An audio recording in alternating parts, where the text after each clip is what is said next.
Hola, ¿cómo les va? Buenas noches, bienvenidos a Entre Líneas. Bueno, y vamos a tener en el programa varios temas. Vamos a estar hablando de economía, una semana en donde la deuda volvió a irrumpir en la agenda pública, por supuesto, a partir de la nueva propuesta que el gobierno nacional acercó a los tenedores de bonos. Bueno, parece que está mucho más cerca de lo que pretendían, justamente los tenedores, y ya hubo adelantos de algunos grupos que estarían prácticamente aceptando la propuesta, ¿no? Entre la propuesta original del 22 de abril y la que se conoció este domingo, el gobierno cedió 15.000 millones de dólares, nada más y nada menos, ¿no? Sí, sí, una cifra muy importante. Claro, que es lo que tendrá que pagar adicional entre la primera oferta, que por supuesto en una negociación nunca se cierra en la primera oferta, ¿no? Pero entre aquella oferta inicial y esta cuarta, ya hay una diferencia de 15.000 millones de dólares. Así es. Bueno, esta parece que es la última. Sí. Al menos eso es lo que dijo Guzmán. Lo había dicho antes, pero esta parece que es en serio la última. Y hubo buena reacción de los mercados, sí, ¿no? Cuando se conocieron los detalles y los pagos que ofrece el país a los tenedores de bonos, lo cual es un indicio de que, por lo menos desde la parte del mercado, se recibió con buenos ojos. Así es. Lo que propuso el ministro Martín Guzmán.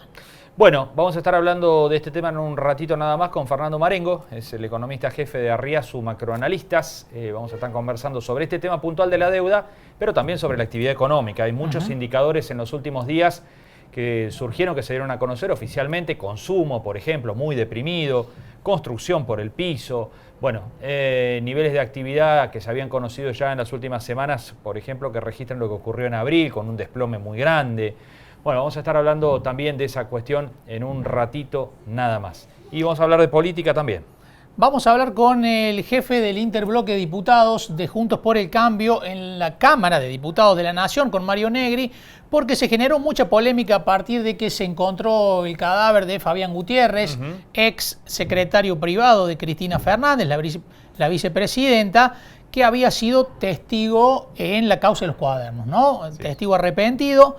Apareció muerto, asesinado, golpeado, torturado, con puntazos, y a partir de allí se conoció un pronunciamiento, un documento de la oposición de Juntos por el Cambio que generó mucho revuelo, porque para el gobierno de lo que se trató fue de hacer una politización de la muerte y del crimen, y generó una respuesta dentro del gobierno, pero también muchos encontronazos internos dentro del propio Juntos por el Cambio. Hay quienes no vieron del todo bien este documento, que señalan no era oportuno porque intentó sembrar sospechas políticas sobre un crimen que, bueno, tiene muchas aristas, pero hasta ahora no se conocen las causas, y desde la justicia de Santa Cruz, que es la que está cuestionada, se señala que lo más probable es que sea un delito común. Claro.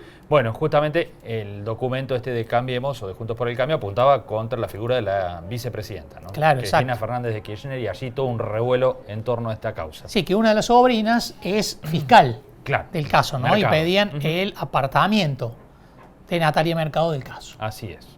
También vamos a hacer un balance. Hace poquito se cumplieron 4 años, es decir, se cumplió el plazo original del intendente Juan Manuel Llamosas, pero tiene una prórroga hasta el 8 de octubre. Vamos a hacer una evaluación de estos 4 años. Vamos a escuchar al oficialismo, en la palabra de Armando Chape, concejal de Hacemos por Córdoba, y también vamos a escuchar a la oposición, Martín Carranza, bien, de Cambiemos. Vamos a tener las dos miradas de los 4 años de Juan Manuel Llamosas y de lo que necesita la ciudad para adelante. Bien, estamos en el alargue de Llamosas. Estamos en el alargue. Bien. Así es, tiempo suplementario. Tiempo suplementario dispuesto por, en el contexto de coronavirus y pandemia, rumbo a la elección del 27 de septiembre, si no pasa nada raro. Primera opción. Primera opción, así es. Vamos a los auspicios y ya tenemos la primera nota.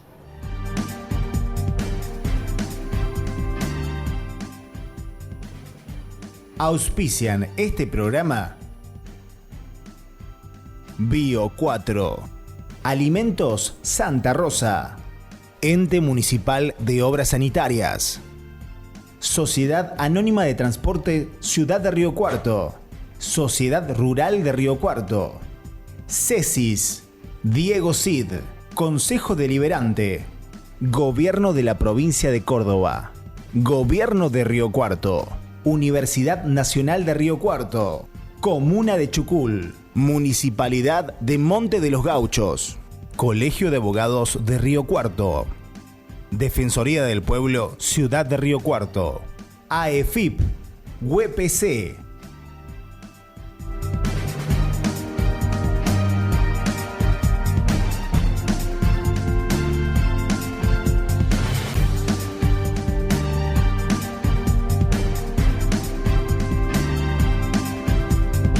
Seguimos en Entre Líneas y, como lo decíamos en el comienzo, vamos a hablar de economía en primer término, y para eso ya tenemos en comunicación a Fernando Marengo, que es economista jefe de Arriazu Macroanalistas, y le agradecemos muchísimo este contacto. Fernando, ¿cómo va? ¿Qué tal? ¿Cómo estás? Muchas gracias por llamar, un placer. No, muchas gracias por estar allí y por atendernos. Bueno, decíamos en la presentación, una semana que arrancó justamente temprano nada más con la presentación, con la noticia de una nueva oferta de la Argentina por el tema de la deuda, una nueva oferta para los bonistas. Bueno, una reacción posterior en los mercados algo positiva por lo menos, y se cree que se acercó de esta manera el gobierno bastante a las pretensiones que se suponían tenían estos tenedores de bonos. ¿Cómo lo viste en términos generales? Sí, definitivamente el gobierno hizo una segunda presentación, donde en realidad lo que hizo fue corregir la presentación que hiciera en abril y que tuviera un grado de aceptación inferior al 20% por parte de los acreedores. Lo que se hizo fue mejorar la oferta. La mejora de la oferta, más o menos la primera, te pagaban $43, digamos, por el valor presente de los bonos que emitían era $43 y lo subieron a casi $53, con lo cual es una mejora considerable y es lo que esperaba el mercado. La mejora se logró como no hay mucha ciencia, digamos, en finanzas. ¿Qué se hizo? Se acortó el plazo de gracia, se subió la tasa de interés que se pagará y se le bajó la quita de capital que tenía. Definitivamente es una buena noticia tratar de lograr un acuerdo con los acreedores. El costo de un país en default es muy grande, no de corto plazo, pero sí de mediano plazo, y no porque el gobierno no consiga financiamiento. En realidad yo creo que el gobierno argentino debería no colocar deuda por muchos años, lo cual le exigiría tener una situación fiscal estable, o prudente por lo menos, pero lo que sí perjudica es la falta de acceso al financiamiento por parte del sector privado, ¿no? Pero definitivamente, hicieron una propuesta donde la propuesta está muy alineada con lo que los dos grandes grupos acreedores estaban solicitando, con lo cual da a pensar que el grado de aceptación será mayor, ¿no? ¿El gran problema, Fernando, sigue siendo BlackRock, el más duro en la negociación? En realidad, mira, cuando uno ve los números puntualmente, hay dos grupos, uno se llama el Bondholder Group y el otro el fondo BlackRock. Con el Bondholder Group casi que la propuesta es calcada.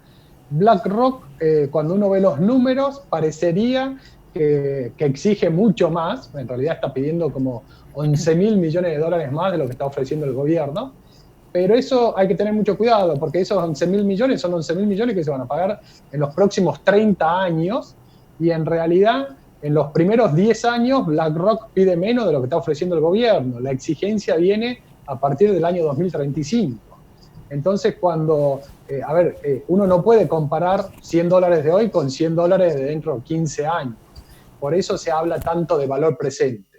Si uno trae a valor presente la propuesta de BlackRock y la comparás con la propuesta del gobierno, la diferencia es menos de un punto del PBI a lo largo de 25 años. O sea, es un punto del PBI dividido en 25 años. Es casi nada, digamos.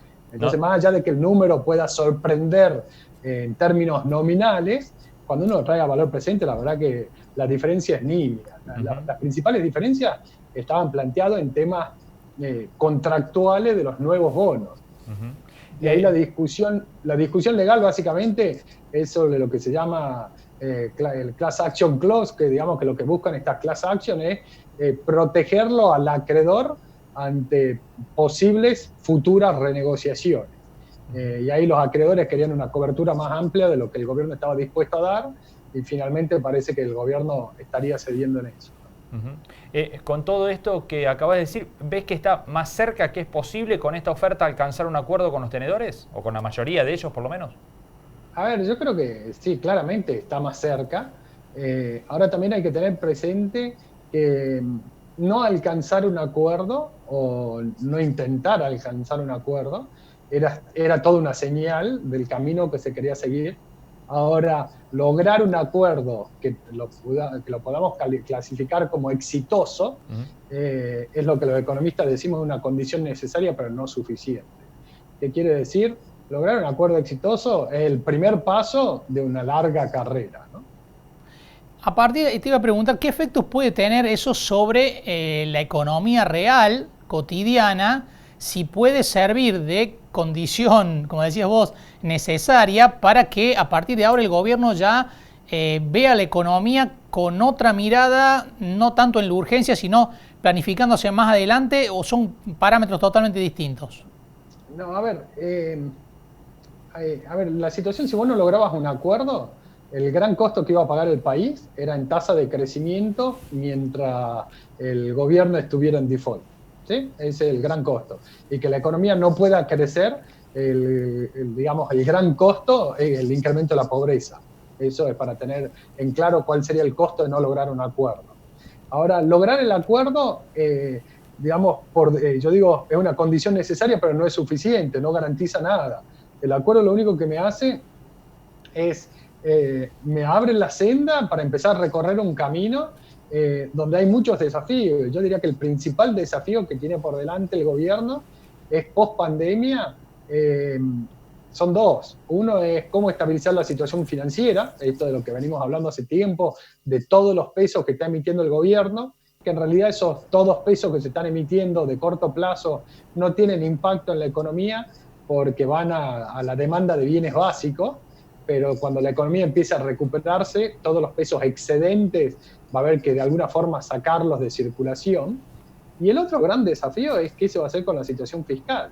A ver, producto de la implosión económica, consecuencia del aislamiento y de la necesaria expansión fiscal que se está haciendo para intentar la contención sanitaria y social y del sector productivo, está generando un deterioro fiscal muy importante, y la reversión de ese deterioro fiscal va a ser otro camino que Argentina tiene que recorrer una vez que logre el acuerdo con los acreedores, donde acá,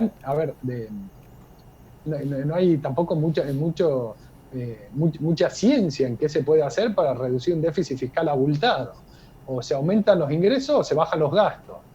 Una parte de la suba de ingresos debería venir por mayor actividad económica. Definitivamente no se puede aumentar la presión tributaria en Argentina, con lo cual todo el resto tiene que venir por reducción de gasto.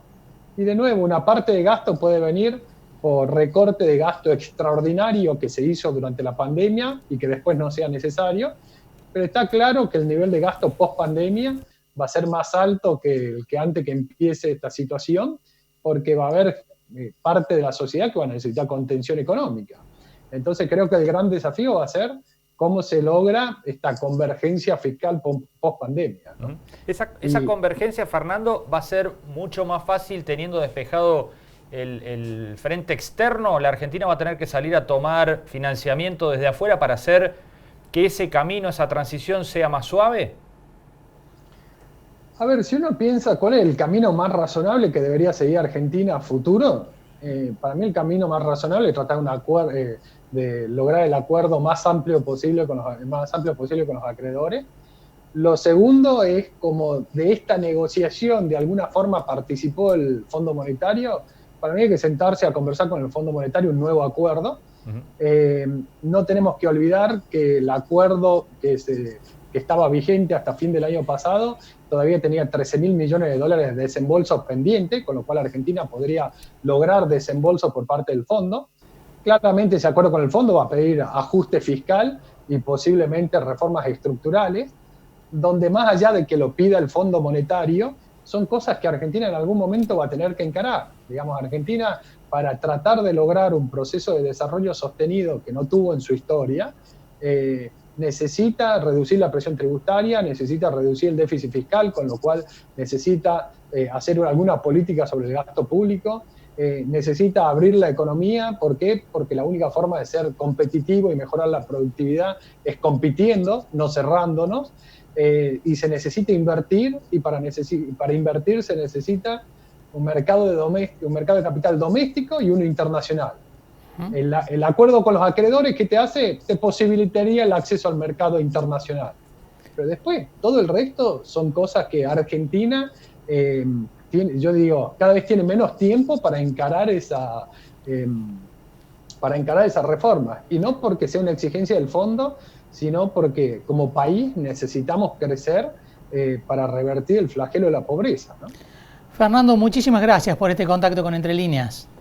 No, por favor, un placer. Un saludo para todos, a disposición. Muchas gracias. Bueno, ahí estaba. Se está más cerca, pero como decía Fernando, es el acuerdo con los bonistas una condición necesaria pero no suficiente, ¿no? Es algo que hay que cumplir, pero que no resuelve los problemas de fondo que la economía argentina viene arrastrando y que por supuesto se han agudizado con la situación de pandemia. Sí, totalmente. Bueno, llevamos una década sin crecer. El PBI de ahora es el mismo que hace 10 años. Claro. Por lo cual, esto no tiene nada que ver con la pandemia, es un problema incluso de varios gobiernos, ¿no? Si se quiere. Sí, sin crecer y con una situación social que se deteriora. Claro, naturalmente. ¿No? Así es. Con índices más preocupantes en cuanto a pobreza, en cuanto a situación social, en cuanto a inequidad. Argentina es un país que ha ido retrocediendo en vez de mejorar en esos índices. Totalmente. ¿No? Vamos a hablar de la situación política en el país, lo decíamos en el arranque del programa. Estamos en comunicación por Zoom con Mario Negri, el diputado de Juntos por el Cambio. Mario, ¿cómo le va? Hola, ¿cómo les va? Un gusto hablar con ustedes. Igualmente, Mario.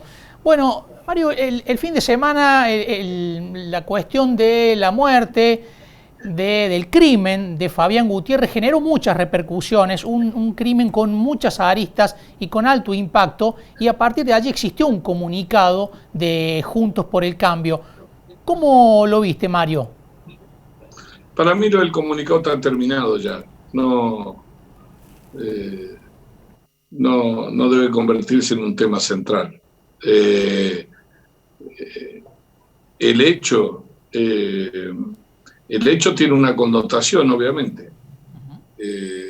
Todo homicidio produce una conmoción y en este caso, obviamente, una conmoción de carácter nacional, porque estamos hablando de que la persona que fue asesinada es una persona que tuvo muchos años vinculado al poder, secretario privado de la vicepresidenta, y además había adquirido la calidad de arrepentido ante la justicia, es decir, había ido a un juez y había dicho, miren, mis años de vínculo con el poder, he visto esto y esto, que constituye delito, a tal magnitud que esa causa ha sido elevada a juicio y los dichos de él que le permitieron adquirir la calidad de testigo voluntario y arrepentido se han incorporado como prueba y no corren ningún tipo de riesgo. Eso es lo más importante. Después cualquier otra conjetura o discusión yo procuro no participar porque creo que perdemos el centro del escenario y que la justicia se sepa la verdad. Obviamente me parece a mí que sería una muy buena contribución que la fiscal se aparte por el propio contexto, porque entre los hechos y la percepción de la sociedad sabe haber cosas, pero de cualquier manera lo más sustancial, lo que uno tiene que no perder la atención es que además de saber la verdad, obviamente, es que si lo que arrimó a la causa, en este caso la de los cuadernos, la persona que ha sido asesinada, hace perder el valor de la prueba y no la hace perder. He consultado con todos los fiscales. Y por otro lado, ustedes saben que era una persona que a su vez estaba denunciada por la UIF, por lavado de dinero y por la cantidad de propiedades. Creo que lo más importante es eso, que todo lo otro se genera una disputa política o algo. Para mí no es lo esencial. Mario, pero puntualmente este comunicado, a ver si comparte esto, mostró por allí como dos sectores dentro de la oposición, aquellos un poco más confrontativos con el gobierno y después aquellos más que están más dialoguistas, que criticaron de alguna manera ese comunicado. Yo creo que, la verdad le digo a ustedes, yo creo que el gobierno tiene una buena estrategia de dividir entre duros y blandos. Acá lo que hay son miradas y roles. distinto. El jefe de gobierno de la ciudad le dicen que por poco que no es albertista. Imagínense usted si Rodríguez Larreta estaría peleado con el presidente, con el medio de la pandemia que hay en el AMBA. Estarían los ciudadanos diciéndole que es un irresponsable como gobierno. Son roles distintos, mirada. Coincido con ustedes que es una coalición donde hay miradas, acentos distintos, pero para mí la responsabilidad pasa por administrar las diferencias y no perder el sentido de la unidad, que es lo más importante, y el sentido estratégico de que no se divida la oposición. Si el gobierno ve alguna veta, imagínense que salen a discutir. No me parece bueno que la situación que vive la Argentina, el presidente use términos catalogando como los que usó de canalla. Quiero decir, yo no firmé ese documento, pero no merece, me parece a mí, que una persona que está conduciendo una transición de una enorme dificultad entre la peste y la economía, que no da más en el país, que lleva 110 días y que en el AMBA aumentan los números de contagio, lo que tiene que tener es capacidad de diálogo, no romper puentes y no convertirse en un barra brava. Esa es la diferencia entre un presidente y un militante que a veces no tiene responsabilidad y lleno de pasión dice cosas, pero han dicho cosas peores a veces. Entonces, yo lo que no puedo perder es el sentido del rumbo y de lo que está pasando en el país. Me interesa ver cuál es el plan de salida, por dónde va a ir la Argentina. Eso nos debe preocupar. ¿Hay un plan de salida, Mario? ¿Hay un plan de salida? ¿Cómo? ¿Hay un plan de salida? No veo plan de salida. No, vi una decisión rápida de ingresar a la cuarentena, que la apoyamos todos en su momento, y que obviamente estaba vinculado, y con razón, a que nos aislemos, porque como no hay vacuna frente a un virus que ha desafiado a la ciencia y a la economía en el mundo, una de las maneras era aislarte y no contagiar a nadie. Ahora, ¿eso de qué servía? No de vacuna. Servía para acomodar el sistema de salud y para que 100.000 personas no fueran juntas el mismo día a buscar la misma cama en un hospital porque no la iban a encontrar. Ahora, fue pasando el tiempo, no hicimos la cantidad de testeos que había que hacer, que es testeo, rastrillaje del testeo y después aislamiento si es positivo, y nos dejamos estar, tanto que somos el país que menos testeo hacemos, y obviamente la cuarentena se fue estirando, se aplanaba la curva, pero por el otro lado reventaba la economía. Entonces, cuando el presidente nos dijo al principio, cuando ingresamos bien, pero después dijo la salud, para mí es prioritaria, cosa que para todos es, y prefiero perder 5 productos brutos antes que la salud, es como si hubiese puesto una guerra entre salud y economía. Al poco tiempo nos hemos dado cuenta todos que la economía también mata por pobreza, se cierran los negocios. Acabo de escucharlo a ustedes cuando ingreso al programa, que los números son fatal, y además era un país que vivía con una economía vulnerable de por sí.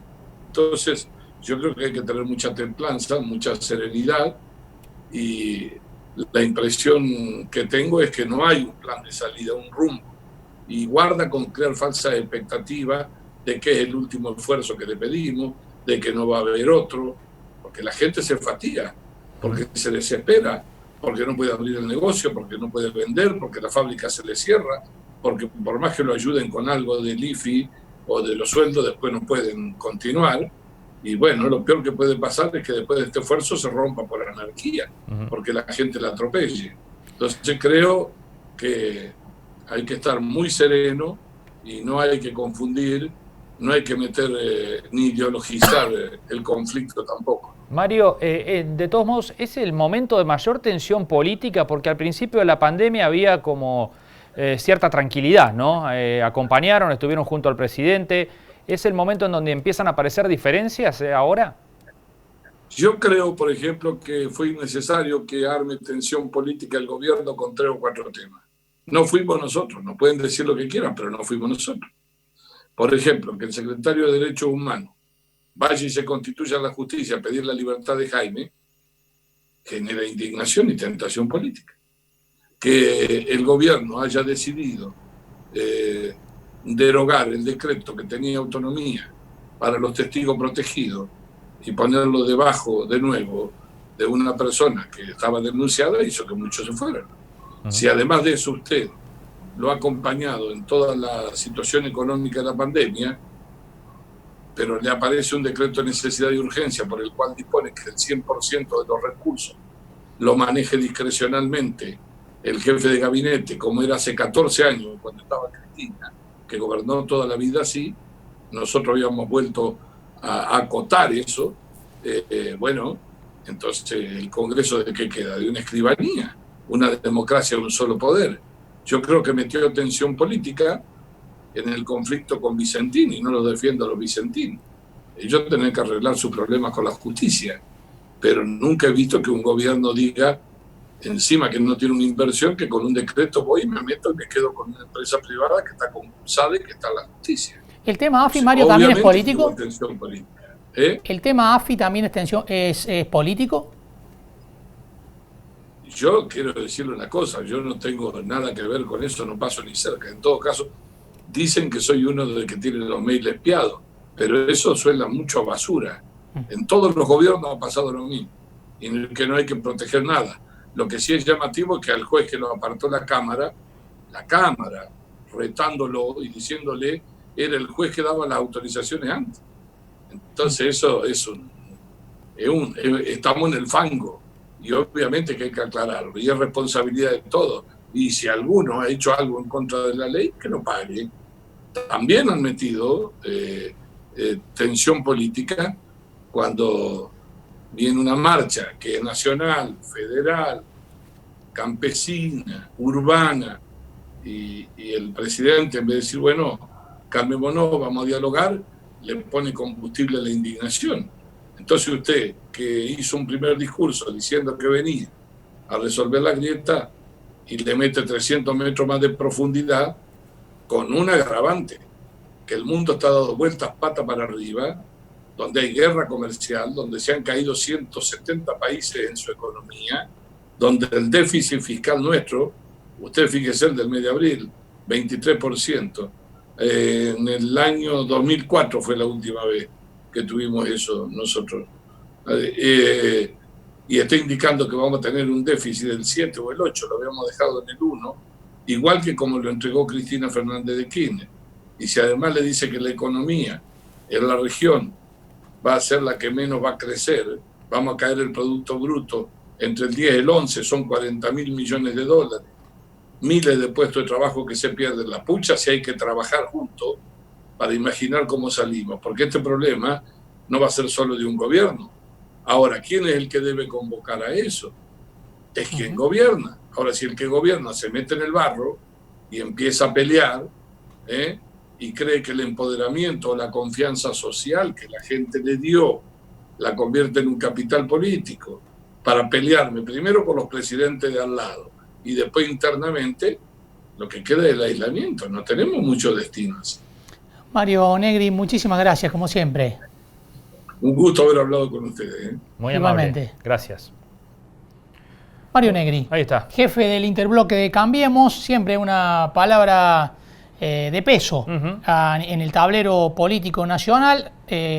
Hablaba, por un lado, de la situación que se generó a partir del asesinato de Fabián Gutiérrez, tanto en la relación con el gobierno como en la situación de tensiones internas en Juntos por el Cambio. Por lo menos apresurado pareció el comunicado, ¿no? Claro, exacto. Y también, bueno, de lo que se viene para adelante, ¿no? De las situaciones irresueltas que tiene el país y que, decía Negri, va a requerir del concurso de todas las fuerzas políticas y de la convocatoria del gobierno nacional, a quien acusó de, en vez de cerrar la grieta, cavar 300 metros más. Bueno, ¿nos vamos a una pausa? Vamos. Enseguida hablamos de los 4 años de Juan Manuel Llamosas.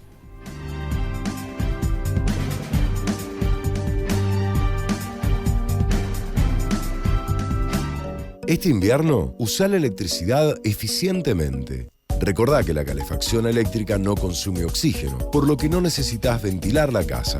Colocar burletes en puertas y ventanas te ayudará a mantener el calor. Calefacciona solo los lugares que estés utilizando y cerrá las puertas de los otros ambientes. Levantá las persianas de día para aprovechar el calor del sol y bajalas de noche para aumentar la aislación térmica. Ahorrar energía está en tu naturaleza. EPEC. Crecemos juntos. ¿Macarena? Soy Luisa. Hola Luisa, ¿cómo estás? Muy amable. El Gabinete Social de la provincia creó el programa Mayores en Red para que jóvenes voluntarios puedan brindar contención y asistencia psicológica a personas mayores de 60 años durante la emergencia sanitaria. No estás solo. Si necesitas ayuda con tus compras o simplemente charlar con alguien, llámanos al 0800-555-8555. Gobierno de la provincia de Córdoba. Ahora con Naranja, podés más. Entrá a naranja.com y entérate de todo lo que tenemos para vos. Bio 4, Bio 5, Bioeléctrica son nuestras unidades de negocios signadas por el asociativismo y la sustentabilidad. Bio 4 Argentina, sembrando innovación, trabajo en equipo y efectividad. En Bayer, el futuro de la agricultura lo hacemos juntos y lo hacemos con innovación, sustentabilidad y transformación digital en beneficio de los productores, de los consumidores y del medio ambiente. Bayer, ciencia para una vida mejor. Gracias al esfuerzo de todos, estamos en una nueva etapa. Ahora es el momento de ser más responsables que nunca para no volver atrás. Tenemos que cumplir con el distanciamiento social obligatorio para seguir avanzando y flexibilizar más actividades. Es fundamental reforzar el uso del tapabocas, mantener la distancia social de 2 metros y lavarse las manos con agua y jabón o alcohol en gel. El esfuerzo vale la pena. Sigamos cuidándonos entre todos. Gobierno de Río Cuarto.